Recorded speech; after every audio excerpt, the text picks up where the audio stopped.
اگرچہ بظاہر عام ہے مگر حقیقت میں یہ خاص ہے. جیسے کہ ہم یہ دیکھتے ہیں نا، پہلے جلد اول میں یہ گزر چکا ہے استنجا کرنے کے بارے میں، کہ وہاں پر حضور نبی کریم صلی اللہ علیہ وسلم کا ارشاد ذکر ہوا تھا، شرقوا او غربوا یا ما بین المشرق والمغرب قبلۃ. تو اب وہ حکم بھی عام نہیں تھا، جس طرح وہاں پر ہم نے کہا تھا کہ وہ عام حکم نہیں ہے، بلکہ وہ صرف اور صرف مدینہ اور مدینہ کے جہت والوں کے لیے جو اس جہت کے ساتھ ہیں، انہی کی طرح جہت رکھتے ہیں، تو وہ حکم انہی کے لیے خاص ہے. تو اسی طرح یہاں پر یہ بخار میں نہانے کا حکم بھی اہل حجاز کے ساتھ ہی خاص ہے، کسی اور کے بارے میں یہ حکم نہیں ہے، کیونکہ وہاں پر گرم خشک ماحول ہے اور دھوپ بھی وہاں پر خوب تیز وہ لگتی ہے. تو اس لیے وہاں کا اعتبار کرتے ہوئے حضرت علامہ ابن القیم رحمہ اللہ نے فرمایا کہ یہ صرف انہی کے ساتھ خاص ہے، اگرچہ حدیث بظاہر عام دکھائی دے رہی ہے. اور اگر ہم اس کو اپنے ارد گرد نظر دوڑائے تو ہمارے ملک میں بھی ڈاکٹر حضرات بعض اوقات اور اسی طرح یہ حکماء حکیم حضرات وہ سر پر یہ ٹھنڈا پانی اس کا کپڑا رکھنے کا حکم دیتے ہیں، ہاتھوں پیروں کے یہ اس کو تولیے کے ساتھ گیلا کرنا ٹھنڈے پانی کے ساتھ. یہ بخار میں بعض اوقات یہ تجویز دیتے ہیں کہ کپڑا بھگو کر اس کے ماتھے کے اوپر، بخار والے بندے کے ماتھے کے اوپر رکھنے کا بتلاتے ہیں، یہ بھی علاجن. لیکن یہاں پر یہ بات بھی یاد رہے کہ بخار کی بہت ساری قسمیں ہیں، تو یہ ان میں سے کس قسم کا ہے تو پھر یہ کوئی ماہر حکیم ڈاکٹر ہی تجویز کر سکتا ہے. یہ حکم تمام قسم کے لیے، اقسام کے لیے نہیں ہے، بلکہ بعض کے لیے ہے جو کوئی ماہر طبیب اور حکیم اور ڈاکٹر ہی بتا سکتا ہے. خاص بخار کے لیے ہو سکتا ہے گردن توڑ بخار جسے کہا جاتا ہے، اس کے لیے ہو، کسی دوسرے کے لیے ہو، واللہ اعلم بالصواب.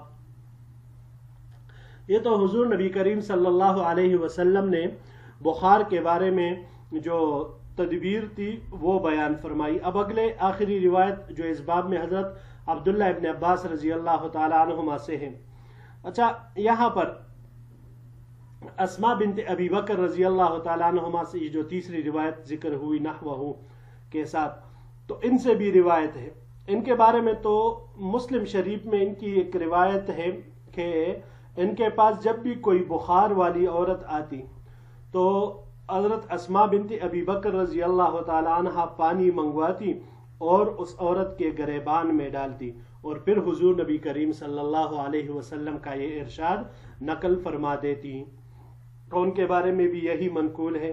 تو اس سے بھی یہی معلوم ہوتا ہے کہ یہ ان ہی کے ساتھ یعنی اہل حجاز کے ساتھ ہی خاص ہے. آخری روایت کی طرف آتے ہیں. جی یہاں پر اس روایت میں حضرت عبداللہ ابن عباس رضی اللہ تعالی عنہ نے حضور نبی کریم صلی اللہ علیہ وسلم کی طرف سے جو لوگوں کو ایک دعا کی تعلیم دیتے تھے، سکھلاتے تھے، اس کا ذکر فرمایا.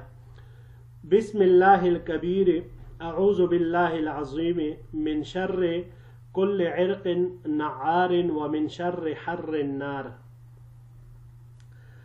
یہ دعا معنی اس کا بسم اللہ الکبیر، بڑی ہستی اللہ کے نام سے شروع کرتا ہوں، اعوذ باللہ العظیم، عظیم ہستی اللہ کی پناہ چاہتا ہوں، کس سے؟ من شر کل عرق نعار، ہر پڑکنے والے رگ کی برائی سے، ومن شر حر النار، اور آگ کی گرمی کی برائی سے.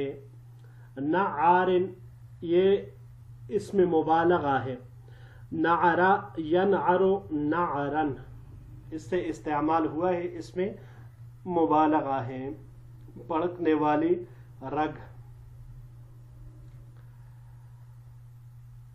عرق ظاہر سی بات ہے، سب حضرات کو پتا ہے کہ عرق یہ رگ اس کو کہا جاتا ہے. دوسرا جو یہاں پر ذکر ہوا ہے وہ یوروا عرق یعار، اگر اس کو یعار لے لیں تو یہ بھی اس میں مبالغہ ہے، اور اس میں مبالغہ میں یہ پھر کہا جاتا ہے یعرت الشاۃ، یعرن بکری کا میمیانہ آواز نکالنا، تو اس معنی میں یہ استعمال ہوتا ہے۔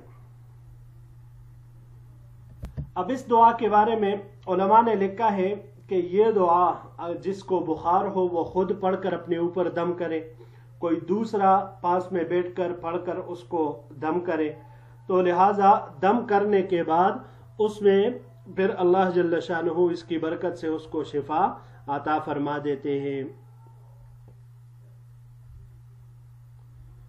جی عزیز طلباء کرام، یہی ہمارا آج کا سبق تھا۔ انشاءاللہ العزیز زندگی رہی تو اگلے درس میں ایک نئے باب کے ساتھ پھر آپ کی خدمت میں حاضر ہوں گے۔ السلام علیکم ورحمۃ اللہ وبرکاتہ۔